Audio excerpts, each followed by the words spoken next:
পাকিস্তানের সঙ্গে যদি ভারতের এখন ফুল স্কেলে যুদ্ধ লাগে তাহলে চারপাশ থেকে খণ্ড বিখণ্ড হয়ে যাবে ভারত। তার অন্যতম একটি কারণ হচ্ছে বর্তমান ভারতের সেই সক্ষমতা নেই পাকিস্তান, আরেকদিকে চীন এবং অপরদিকে বাংলাদেশের সঙ্গে তাল মিলিয়ে চলার।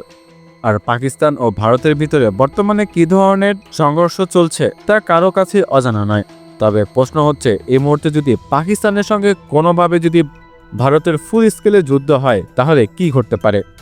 আর এতে বিশ্বের অনেক বড় বড় সামরিক অফিসাররা এবং বিশেষ কিছু অ্যানালিস্টরা এমন কিছু তথ্য বের করেছেন যা একদমই চমকে দেওয়ার মতো।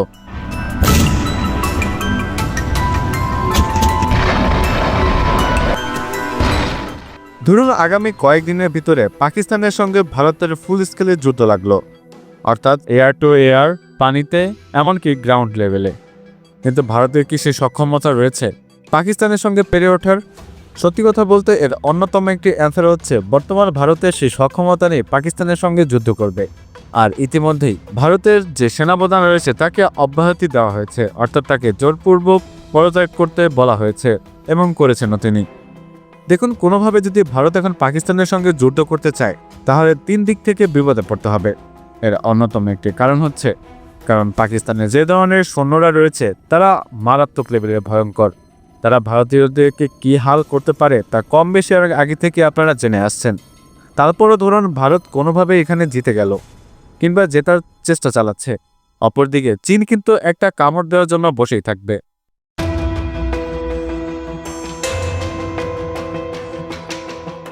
লাদাখ, ডোকলাম সহ বিভিন্ন জায়গা নিয়ে চীনের সঙ্গে ভারতের সম্পর্ক খুব যে তিক্ততা রয়েছে তা গত 10 থেকে 15 বছরে সবচেয়ে বেশি দেখতে পেয়েছে বিশ্ববাসী। তাছাড়া আরও একটি বিষয় হচ্ছে বর্তমানে বাংলাদেশের সঙ্গে ভারতের সম্পর্ক কিন্তু খুবই তিক্ততার পর্যায়ে গিয়েছে। বাংলাদেশও চাইবে যদি কোনোভাবে ভারত এবং পাকিস্তানের সঙ্গে যুদ্ধ লাগে তাহলে ত্রিপুরাকে গিলে খেতে। এ নিয়ে একটা আলাদা ভিডিও আসছে আমাদের এই চ্যানেলে। তবে ভারত কি এখন চাইবে শুধু শুধু বিপদে পড়তে? এর উত্তরটা হচ্ছে না, কারণ ভারত কখনোই চাইবে না ছোট্ট একটা ইস্যুকে কেন্দ্র করে ভারতের পুরো কয়েক লক্ষ কিলোমিটার এরিয়া খণ্ড বিখণ্ড হয়ে যাক।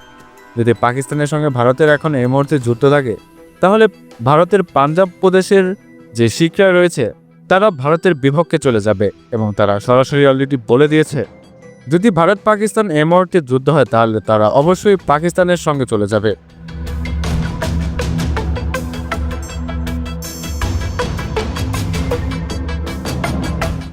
অর্থাৎ এদিক থেকে ভারতের পরাজয় একদম নিশ্চিত। তাহলে পাকিস্তানের পাঞ্জাব প্রদেশ অবশ্যই আলাদা হতে চাইবে এবং পাঞ্জাব প্রদেশ ভারত থেকে চলে গেল।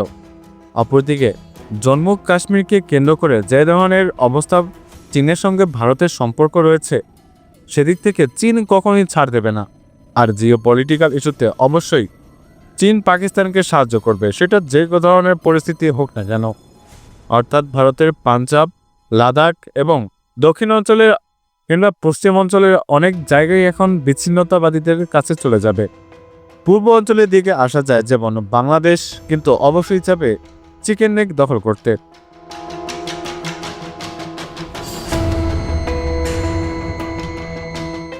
এর পিছনে অবশ্যই আপনাকে ভারত এবং বাংলাদেশের বর্তমানে সম্পর্ক বুঝতে হবে। আর এখান থেকে যদি 7 সিস্টার্স বাংলাদেশ আলাদা করে দিতে পারে তাহলে চারিপাশ থেকে ভেঙে পড়বে ভারত। ভারতের কমপক্ষে অনেক রাজ্যেই নিজেদের ছোট ছোট গোষ্ঠী রয়েছে যারা স্বাধীন রাষ্ট্র তৈরি করতে চায়, আর এজন্য তারা যে কোনো পরিস্থিতি করতে প্রস্তুত। তাহলে পাকিস্তানের সঙ্গে যদি এখন এই মুহূর্তে ভারত ও ফুল স্কেলের যুদ্ধ লাগে তাহলে অবশ্যই ভারত ভেঙে পড়বে, আর এতে কোনো ধরনের সন্দেহ নেই। এবং ডান্ডিয়া ভেঙে ভেঙে প্রায় কমপক্ষে 10 থেকে 15টি নতুন রাষ্ট্র তৈরি হতে পারে। তবে কাশ্মীরকে কেন্দ্র করে বর্তমানে যে ধরনের পরিস্থিতি হয়েছে তাতে ভারতই কিন্তু দোষী এবং এটা প্রমাণিত। এখন যদি নরেন্দ্র মোদীর গডি মিডিয়া যদি এগুলো অস্বীকার করে ফুল স্কেলে যুদ্ধ চায় তাহলে সেটা অবশ্যই ভারতের জন্য কি পরিস্থিতি দাঁড় করাবে তা তারাও ভালো মতো জানে।